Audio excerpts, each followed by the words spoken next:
Saiful, apakah Anda seorang Muslim? Ya kak, Ya, silakan nyalakan halo kak. kamera, Bang Saiful. Oke. Ya, Bang Saiful, Anda ngerti tentang ajaran agama Islam? Agak-agak ngerti sih. Agak-agak ngerti. Apakah Anda mengakui bahwa Muhammad itu adalah robnya umat Islam? Bukan.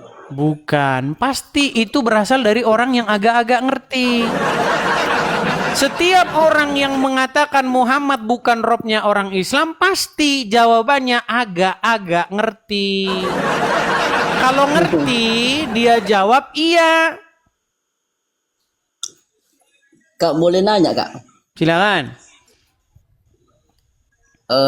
Tuhannya umat Kristen itu siapa kak? Bapa, Putra, dan Roh Kudus. Yesus itu siapa? Tadi kan sudah saya jawab. Ini ditanya lagi. Oke, sekarang. Tuh, ya jangan dimatikan kamera, Bang. Jangan dimatikan Salah, kamera. salah, salah kak. Nah, oke. Umat Islam mengaku mempertuhan Allah, betul? Iya. Tuhannya orang Islam, Umat Islam. Tuhannya orang Islam Allah, betul? Iya betul. Oke, apa maksudnya menjadikan Allah sebagai Tuhan? Ini saya Kristen ya. Saya menjadikan Allah sebagai Tuhan nggak? Enggak. Enggak. Artinya saya tidak mempertuhan Allah, betul? Iya. Kenapa saya tidak disebut mempertuhan Allah? Karena apa? Karena kakak kan Kristen. Iya, itu kan labelnya. Maksudnya karena perbuatan apa saya disebut tidak mempertuhan Allah? Ya kurang paham kak. Kurang paham. Makanya saya bilang teman-teman, kalau ngobrol dengan orang Islam yang kurang paham, pasti mereka tidak mengakui Muhammad itu robnya gitu. Gini Bang, saya bantu ya, saya bantu. Saya tidak disebut menjadikan Allah sebagai Tuhan saya karena saya tidak menyerahkan kepatuhan dan ketaklukan ketundukan saya kepada Allah. Betul atau salah? Betul. Iya. Jadi karena saya tidak taat, tidak patuh sama Allah, tidak melakukan perintah Allah, maka saya tidak dikategorikan sebagai orang yang mempertuhan Allah. Berarti yang dapat dikategorikan mempertuhan adalah orang yang melakukan kepatuhan, ketaklukan, ketundukan terhadap sesuatu tersebut. Betul? Betul. Nah, kalau orang menyerahkan kepatuhan, ketundukan kepada setan, berarti siapa yang dipertuhan orang tersebut? Setan. Setan. Nah, sebagai Muslim, saya mau tanya Anda. Anda menyerahkan kepatuhan, ketaatan kepada seorang manusia yang bernama Muhammad nggak? Enggak. Enggak. Karena takut nanti disebut mempertuhan Muhammad. Jadi umat Muslim tidak patuh dan taat kepada Muhammad. Mengikuti. Jadi tidak patuh dan taat kepada Muhammad. Kalau taatnya kan kepada Tuhan, kepada Allah kak. Kepada Muhammad tidak taat. Iya kak. Baik, baik. Wajibkah umat Muslim taat kepada Muhammad? Kita tunjukkan ayat Qur'annya. Gimana? Iya siap. Baik, kita tunjukkan ayat Qur'annya. Bahkan taatnya kepada Muhammad dulu nomor 1. Baik, surat An-Nisa ayat 80. Ya, saya bukakan. Saya tampilkan ayatnya di layar ya. Nih, Ya. baik. Dia sudah tidak mengakui ketaatan kepada Muhammad, teman-teman. Oke. Ini surat An-Nisa ayat 80 bikinan saya atau memang orang Islam punya? Islam. Islam punya. Baik. Indonesia. Barang siapa? Artinya siapapun. Betul? Iya. Siapa-siapa maksudnya, betul? Iya. Yang mentaati Rasul itu. Rasul di sini siapa? Muhammad. Muhammad. Sesungguhnya ia telah mentaati Allah. Betul? Betul. Jadi barang siapa yang taat sama seorang manusia anaknya Aminah, sesungguhnya dia telah taat kepada Allah. Betul? Betul. Kenapa Anda bilang tidak taat kepada Muhammad, sedangkan taat kepada dia itu sama saja derajatnya taat kepada Allah? Bukankah kamu termasuk orang-orang nekat yang nyata?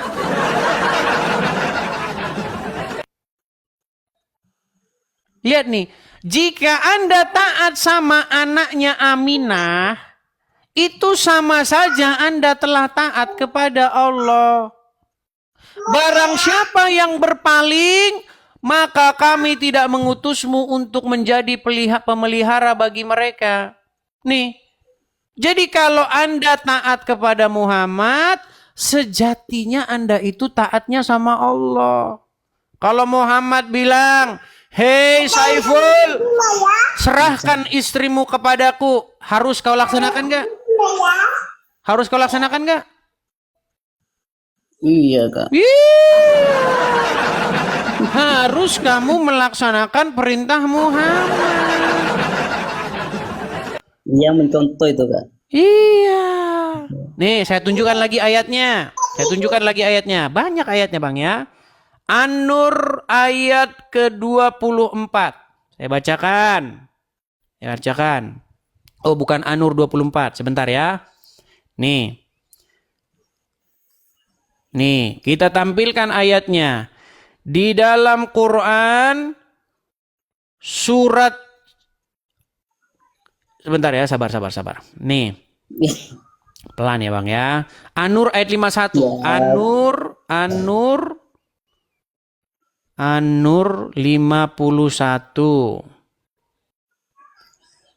Nih, saya tampilkan lagi. Perhatikan, An-Nur 51 ya. Nih.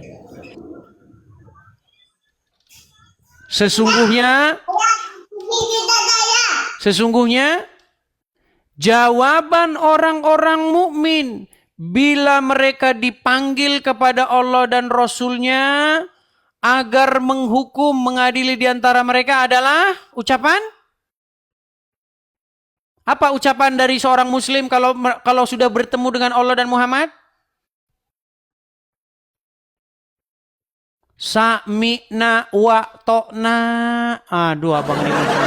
Abang tidak pernah dengar istilah sami'na wa to'na. Apa arti sami'na wa to'na, Bang? Apa artinya, Kak? Arti sami'na wa to'na adalah kami mendengar dan kami patuh. Itulah jawaban seorang muslim kalau sudah berhadapan dengan Allah dan Muhammad. Mana berani umat muslim itu membantah Allah dan Muhammad kalau dia muslim yang sejati. Kalau muslim-musliman ya Allah suruh sholat, dia pergi ngadu ayam. Nah, itu muslim-musliman. Kalau muslim yang sejati, ketika dia mendengar perintah Allah dan Muhammad, sami'na wa to'na. Harus begitu. Betul? Iya, Kak. Iya. Nah, kembali ke ini kita yang awal tadi. Ya, tadi kan kita membahas ketaatan dan kepatuhan mutlak. Contoh, Bang, kalau gitu kita mempertuhan orang tua dong. Saya kasih contoh. Bang, kalau orang tua Anda menyuruh Anda menjual rumahmu, suruh istrimu jadi gelandangan, kamu laksanakan tidak? Tidak, Kak. Tidak. Artinya, kepatuhan mutlak tidak Anda serahkan kepada orang tua, betul? Iya. Tapi Anda serahkan kepada Allah, betul? Dan kepada Muhammad, jangan lupa. Kalau Allah memerintahkan, Saiful, ceraikan istrimu, Anda laksanakan tidak? Belum tentu, Kak. Nah, kalau ketika Allah memerintahkanmu, "Hei Saiful, cerahkan istrimu," tidak kau laksanakan, berarti kamu tidak bisa disebut menjadikan Allah sebagai Tuhanmu. dia cuman jadi temanmu ngobrol. Atau bila bisa jadi dia musuhmu. Iya. Ketika Allah bilang sama kamu, hai Saiful, sholat. Terus Anda bilang, kagak mau. Berarti Allah jadi Tuhanmu nggak di situ? Enggak, kalau enggak mau. Tidak, karena Anda tidak mematuhi dia. Karena Anda melawan Allah. Makanya tidak disebut Anda sebagai orang yang mempertuhan Allah, menjadikan Allah sebagai Tuhanmu. Gitu loh Bang. Jadi kita harus paham sih apa mempertuhan itu. Nah ketika Anda mempelajari agama Islam, nanti Anda akan sadari Anda itu mempertuhan Allah dan mempertuhan Muhammad juga. Karena ketika Anda nurutin Allah, nurutin Muhammad, sesungguhnya Anda sedang menuruti Allah. Bahkan Anda tidak bisa mentaati Allah tanpa mentaati Muhammad. Bisakah seseorang taat sama Allah tanpa taat kepada Muhammad? Tidak bisa. Nggak bisa. Bisakah seseorang mencintai Allah tanpa mencintai Muhammad? Nggak bisa. Nggak bisa. Nanti setelah Anda pelajari Bang, ujung-ujungnya ke situ. Allah itu adalah pengejawantahan dari Muhammad. Itu sebenarnya Bang ajaran Kristen yang kalian ambil. Jadi posisinya begini loh Bang, posisinya begini. Bapa di sorga, itu kan dia tidak kelihatan. Yang digambarkan tak terhampiri. Nah, makanya dia itu, Bapa di sorga itu, menurunkan yang namanya firmannya, kalamnya. Firmannya itu jadi manusia, namanya Yesus. Bagaimana sikap orang Kristen terhadap firmannya yang menjadi manusia? Ya harus dipertuhan, harus dituhankan, harus ditaati. Begitu. Jadi menjadikan Yesus sebagai Tuhan itu artinya menjadikan Yesus sebagai pengendalinya yang berdaulat di hatinya gitu. Dan Roh Kudus pun demikian juga. Makanya kalau orang Kristen, jadi Kristen itu artinya menjadikan Roh Kudus sebagai yang berdaulat di dalam dirinya. Melakukan apa yang diperintahkan oleh Roh Tuhan itu. Makanya dirinya, hatinya harus dipenuhi oleh Roh Tuhan. Dan melakukan perintah-perintahnya itu. Gitu. Tapi saya ngomong begini, Anda nyambung nggak Bang? Nyambung nggak Anda? Menangkap nggak? Nangkep. Bang, kalau orang melakukan perintah setan, ngikut dengan setan, kan kita bilang tuh kerasukan setan, betul nggak? Dia bantai satu keluarga, kan banyak tuh kejadian-kejadian begitu kan? Dibantai satu keluarga, itu kan orang yang kerasukan setan, bener nggak? Dia setan itu merasuki dirinya, betul nggak? Nah, ketika dia melakukan perintah-perintah setan itu, maka dia itu sebenarnya telah menjadi abdi setan itu. Pengabdi setan itu melakukan apa yang setan inginkan. Makanya dia penyembah setan. Jadi nyembah setan tuh bukan gini-gini doang di pohon gede, bukan gitu doang. Zaman sekarang banyak setan pengabdi setan duduk di DPR. Banyak. Mereka ngapain? Mereka mencuri uang rakyat, mereka merampok anggaran negara. Uang yang seharusnya ditujukan kepada rakyat, jatah kita, ya, jatah kita harusnya itu dirampok, dimakan sama mereka. Nah itu. Nah ketika dia melakukan kehendak-kehendak setan itu, menurut Bible dia itu adalah hamba dari iblis itu, hamba dosa. Jadi nyembah setan tuh bukan cuma gini-gini doang, bakar menyan doang. Korupsi itu juga melakukan pekerjaan-pekerjaan setan. Gitu.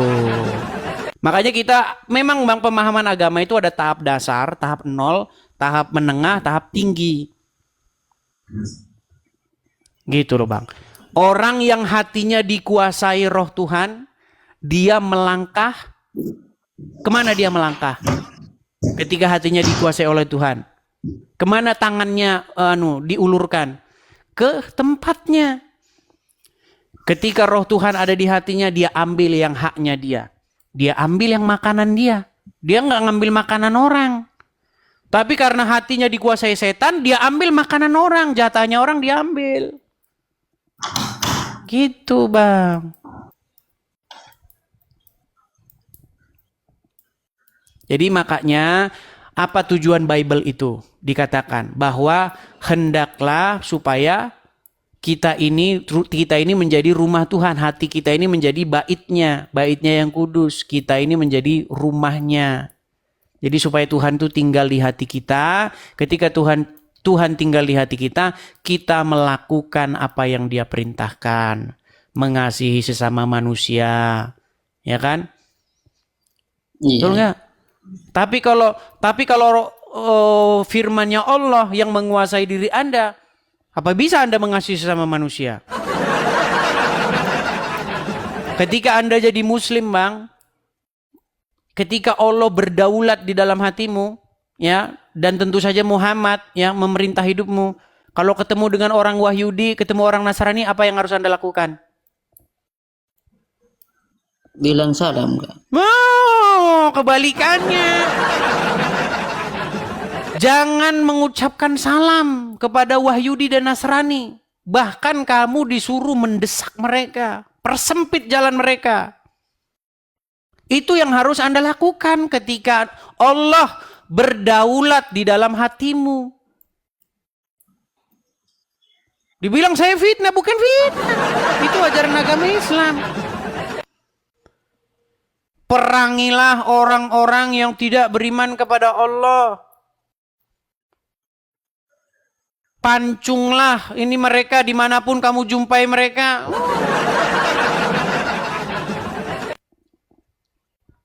Makanya Bang, 2025 ganti Tuhan. Ganti Robmu. Ganti Tuhan. Kalau dulu kan 2019 ganti presiden, betul nggak? 2019 ganti presiden. Nah, sekarang saya bikin yang lebih cetar membahana. Kan 2019 udah gagal tuh. Ganti presiden gagal. Nah, sekarang 2020 ganti Tuhan. Ganti Tuhan gitu. Jawab aja. Gimana? Siap? Bang mau nanya Kak. Ini Apa? ya bener apa Kak? Apa Ya itu? nggak apa-apa kan ya. Yang rekaman tadi. Ya, suruh nandar ke sini. Nandarnya suruh ke sini. Meyakini Yesus Tuhan atau tidak? Itu. Kalian ini kok senangnya mutar-mutar video. Bukan iya atau tidak, saya jawab tidak. Kamu tidak percaya kalau Yesus Tuhan? Tidak. Silakan diputar dulu. Berarti Yesus itu kau bukan Tuhan. Bukan. Benar? Iya. Oh, jadi Yesus itu bukan Tuhan. Karena Bible sendiri tidak pernah mengatakan demikian. Jawab aja, kamu meyakini Yesus. Apa bener Kak? Sudah, balik lagi kameranya. Mana dah? Balik lagi kameranya. Sudah. Itu siapa? Siapa itu? Bang Medis. Tahu dari mana kalau itu saya? Itu. Nah, kan? Coba buka kacamatanya tuh. Diskusi dengan Kacamatanya siapa? tuh, Kak. Diskusi dengan siapa? Bang Nandar. Nandarnya mana? Coba buka kacamatanya emang. Nah, bukan malah Bang Medis. lari kemana-mana. Coba kacamatanya buka dulu Bang. Ya sudah, artinya begini ya. Ketika kalian putus asa, ya, ketika kalian memang sudah tidak bisa lagi membantah saya, memang yang kalian lakukan ini adalah perbuatan-perbuatan yang mencerminkan keputusasaan. Kemarin Yusuf PI dia edit saya gambar Yesus diedit mukanya jadi saya. Kurang gimana lagi, ya kan? Di gambar ada salib begitu kan, diganti mukanya jadi saya. Ini adalah bentuk keputusasaan kaum muslimin wal muslimat. Udah putus asa mereka. Betul? Enggak Bang. Nggak takut kan, nggak? gimana? Ah, Gini saja, coba gini. Ketika kamu tidak tahu apa video itu, coba kamu langsung ngomong sama orangnya gitu loh. Jangan Makanya kamu kan- sendiri nggak kan tahu saya itu nanya, video Bang. apa, siapa yang ngomong, konteksnya apa, yang bicara siapa dengan siapa. Berat nih memang musim ini. Coba. Kan cuma nanya Bang, kalau keliru ya maaf kan ya. Nggak Kalau- keliru, nggak keliru. Yang saya pertanyakan, apakah kamu tahu itu siapa?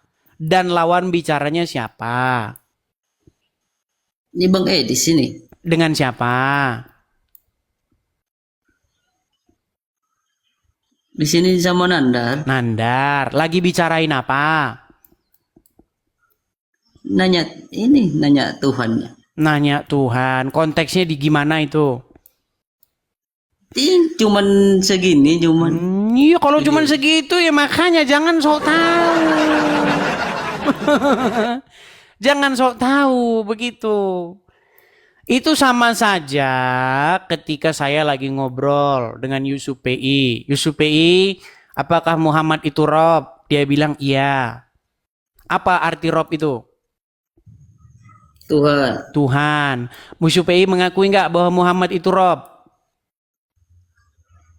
Belum tahu Kak. Belum tahu. Belum Iya, gitu. repot. Ini yang sulit nih kayak begini. Oke lah ya. Jadi saya berharap sebenarnya saya kalau ketemu dengan muslim yang ngerti agama Islam itu saya lebih mudah menyampaikannya. Gitu loh. Tapi Anda ngomong-ngomong Anda mengakui Muhammad itu Rob? Insya Allah. Muhammad itu Rob ya? Bukan Tuhan Kak. Nah, tadi katanya Rob. Rob atau bukan dia? Nabi. Rob atau bukan? Nabi kalau menurut saya Nabi. Kan ditanya Rob atau bukan, jawabannya Nabi. Gini loh, apakah Muhammad itu Rob? Jawabannya iya atau tidak?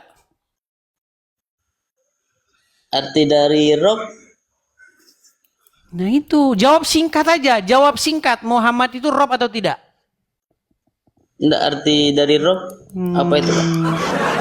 Ya itu kayak video tadi tuh. Coba kayak video tadi tuh, Rob atau tidak? Jawab singkat aja.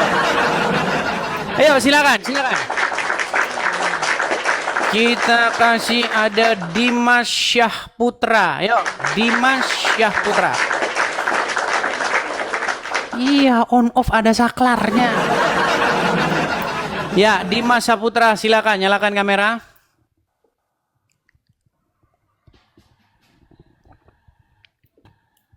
Ya, Dimas Syahputra. Ya, selamat malam. Ya, Muslim Bang. Ya, Ya, silakan nyalakan kamera.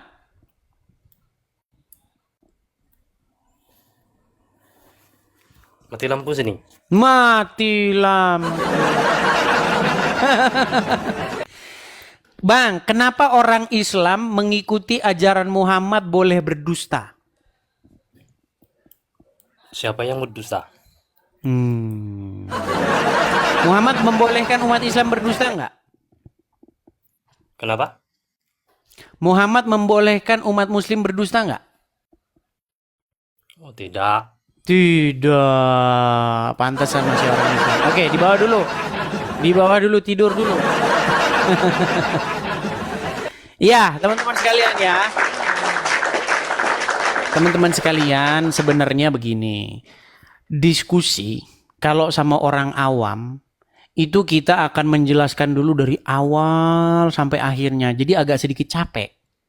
Makanya yang saya undang tuh ustadz-ustadz yang mengerti ajaran agama Islam. Kalau dia ngerti ajaran agama Islam, dia tidak susah. Ngobrol dengan saya itu nggak susah. Cepat nangkep, cepat dapat kesimpulan. Ya, Rob atau tidak? Dijawab iya atau tidak? Jawab singkat. Seperti itu. Ya.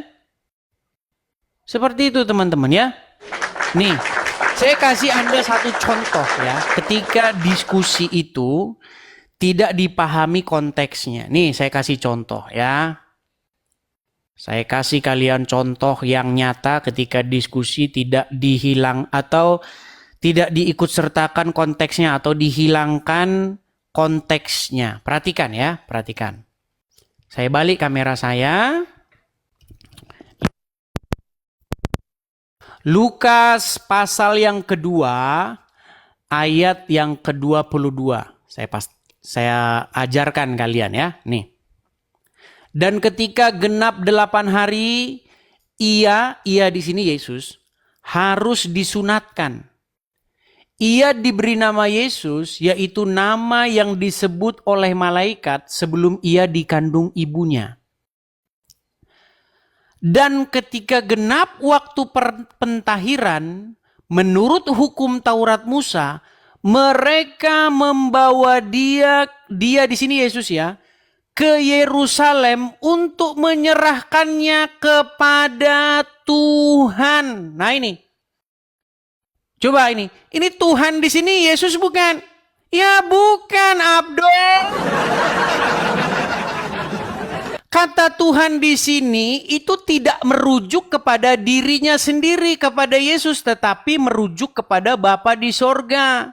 Makanya ketika Muslim tanya, apakah Yesus itu Tuhan, Tuhan yang ini konteksnya itu begitu. Apakah Yesus ini Tuhan yang ini? Tidak, Abdul. Aduh, berat. Sama seperti Muslim ketika saya tanya, apakah Muhammad itu Rob? Ya. Ya kan? Apakah Robmu mati? Bingung dia. Rob yang Muhammad, Rob di situ merujuk kemana? Makanya saya terus-menerus sampai saya bosen bilang sama kalian, apa sih pengertian kata Tuhan? Apa pengertian kata Rob? Apa? Ini adalah title, gelar. Gelar itu sama seperti begini. Hari ini saya makan siang dengan presiden. Siapa presiden di situ? Presiden di situ merujuk kepada siapa dulu? Apakah kepada Jokowi atau kepada Joe Biden?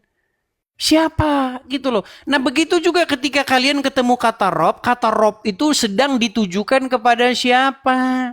Kata kurios sedang ditujukan kepada siapa? Aduh. Ya teman-teman ya. Agak sedikit sulit ya menjelaskan sama orang-orang awam.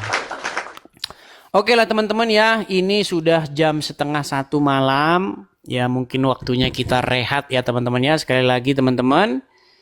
Kepada teman-teman yang ingin tahu mengikuti channel Edis TV yang asli. Ini udah 11 juta orang yang suka ya teman-teman ya.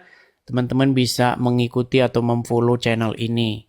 Pastikan teman-teman memfollow akun yang asli ya teman-teman ya. Dan sekali lagi teman-teman kita ada program untuk pendirian rumah apologet. Sekali lagi teman-teman kita berapologet ini bukan dalam waktu 1, 2, atau 3 tahun. Tetapi kita masih panjang ya, mungkin masih belasan tahun ya. Kita akan berdiskusi atau berapologet seperti ini. Dan kita perlu tempat teman-teman sekalian. Nah ketika kita perlu tempat, makanya teman-teman sekalian ya, kita menggalang satu pendirian rumah apologet. Bagi teman-teman yang tergerak hatinya, yang memiliki berkat berlebih, teman-teman bisa ikut berpartisipasi dalam hal pendirian rumah apologet ini di layar yang tertera di atas. Baik teman-teman yang nonton di YouTube juga bisa melihat tulisan yang berjalan, teman-teman juga bisa support di situ. Nah, banyak teman-teman kalau sudah malam begini ya tidur tidak dengar. Makanya saya itu teman-teman agak sedikit malas kalau siaran malam karena bisa jadi bukan mereka yang nonton kita, malah kita yang nonton mereka yang tidur. Oke, ya gitu saja ya teman-teman ya. Ini sudah jam 12:30 malam, apalagi yang bagian Indonesia Tengah, bagian Indonesia Timur itu udah pasti udah tidur semua. Ya teman-teman ya, jadi kita rehat, kita lanjut lagi besok. Yang ngomong-ngomong takut, ini saya siaran sudah 4 jam 25 menit, ampun. Aku bilang takut, maksudmu saya nggak berhenti. Ini saya sudah 4,5 jam. Bayangin kalau kamu pergi dari rumah jam 7 pagi, 4,5 jam kamu kerja, berangkat. Kerja itu biasanya berapa? 6 jam, 7 jam. Anda pulang udah dapat gaji. Ya. Anda pikir saya tidak perlu melakukan aktivitas lain? Aduh, nekat yang Anda ini. Ya, Anda mau suruh saya siaran berapa jam? Ya. Ini sudah 4,5 jam loh, 4,5 jam. Setengah jam lagi udah dapat gelas itu. Ya kita rehat dulu ya teman-teman ya, capek juga teman-teman. Jangan dikira nggak capek teman-teman ya, nge-host itu capek. Apalagi yang diajak ngobrol orangnya agak-agak sedeng gitu ya. Begitu, oke saya rasa itu saja teman-teman. Kita rehat dulu, selamat bermalam minggu. Tuhan Yesus kiranya memberkati kita semua, shalom.